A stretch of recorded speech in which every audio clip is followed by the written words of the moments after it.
Podcast de l'article de Mustapha Sohimi publié sur l'odj.ma. L'auteur a intitulé son article « Ressouni, un prédicateur en clair-obscur ». Il commence son article ainsi. Un coup de com' du président de la Ligue internationale des oulémas musulmans. Personne ne peut sérieusement le croire. En faisant une sortie médiatique, le mercredi 10 août, dans le site marocain Blanca TV, Ahmed Ressouni savait ce qu'il faisait. Il n'a pas prêché sur un thème conventionnel de référence religieuse, mais sur autre chose, à Mauritanie, Tindouf et le Sahara marocain, assurément, c'est son droit. Sauf à préciser qu'il a délibérément pris position sur des thèmes qui ont finalement un point commun, celui de cristalliser les relations avec les deux pays maghrébins. L'auteur poursuit son article ainsi.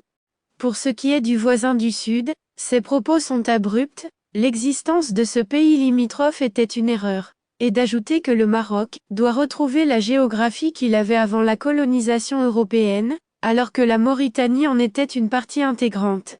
Il concède cependant que ce pays indépendant est un fait aujourd'hui. Une déclaration qualifiée en tout cas à Nouakchott d'insulte inappropriée et inacceptable à la Mauritanie et à son peuple. Des excuses publiques lui ont été demandées. En Algérie, le tollé est tout aussi général, mais de plus grande ampleur sans doute.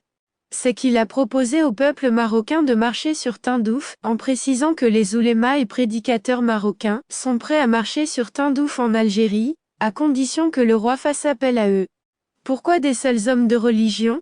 Au nom de quel mandat? Et puis comment justifie-t-il cet appel? Une semaine plus tard, le 17 août, le voilà qui corrige ses déclarations en s'échinant laborieusement à les tempérer voire à les infirmer même en invoquant des justifications prêtant à sourire. Ses propos ont été tronqués, c'était une discussion informelle. Il explique ainsi qu'il a appelé les oulémas et prédicateurs marocains à visiter les camps de Tindouf, dans le but de communiquer et dialoguer avec leurs frères sahraouis marocains, qui y sont séquestrés, évoquer avec eux l'unité et la fraternité que nous partageons avec eux, et l'absurdité du projet séparatiste, pour lequel se bat le Front Polisario, soutenu et contrôlé par l'armée algérienne. Il a aussi relevé l'impact subi par tous les pays maghrébins par suite du différend du Sahara marocain. Il a encore tenu à ajouter qu'il s'agit des 5 pays du Maghreb appelés à régler ce problème en urgence, en ce qu'il freine l'unité et le développement de la région, et qu'il met en péril sa paix et sa stabilité. L'auteur précise sa pensée ainsi. Ce qui frappe, du côté du voisin de l'Est cette fois, c'est la virulence des réactions. Le FLN dénonce des déclarations dangereuses et irresponsables. Il est même traité de haineux, ignorant et niant les valeurs de l'islam, appelant à la fina, au combat entre musulmans. Ce parti au pouvoir n'a pas manqué au passage de s'en prendre à la normalisation des relations entre le Maroc et Israël. Il considère qu'il aurait été plus approprié pour Ressouni d'appeler à des rassemblements de masse, dans diverses villes du Maroc contre la normalisation avec l'entité sioniste, et contre le régime du Makhzen, qui a vendu la Palestine. À noter que ces mêmes éléments de langage sont pratiquement repris par d'autres formations, le mouvement El Bina, le mouvement de la Société pour la paix, MSP, de référentiels islamistes, et d'autres. Un travail de sape. Au total, quelle interprétation donner à ce brûlot de Ressouni? Est-il irresponsable? Certainement pas. Est-il inconséquent? Pas davantage. Son parcours heurté depuis des décennies témoigne plutôt d'une opération politique préparée de longue main, qui a fait l'objet d'une interview d'1 heure. Quelles sont alors les visées que cette déclaration nourrit? Porter atteinte aux intérêts diplomatiques du royaume. La référence à la Mauritanie est le premier élément de cette approche alors que les relations entre Rabat et Nouakchott enregistrent un réchauffement et davantage de coopération dans de nombreux secteurs. L'auteur ajoute ainsi. L'autre référence à Tindouf n'est pas neutre non plus. Elle ne pouvait en effet que polariser et crisper de nouveau les relations bilatérales avec Alger sur des questions d'une grande sensibilité pendante depuis plus d'un demi-siècle. Au moment où SM le roi réitère la politique de la main tendue dont l'expression la plus forte a été son discours du trône du 30 juillet dernier, Ressouni fait un travail de sape ravivant certaines préventions des officiels du voisin de l'Est encore vivaces, quant à la politique du Maroc, en direction de l'Algérie. Il s'écarte en même temps des principes de paix et de fraternité, devant présider au rapport entre musulmans, lui qui a la charge de l'Union internationale des oulémas.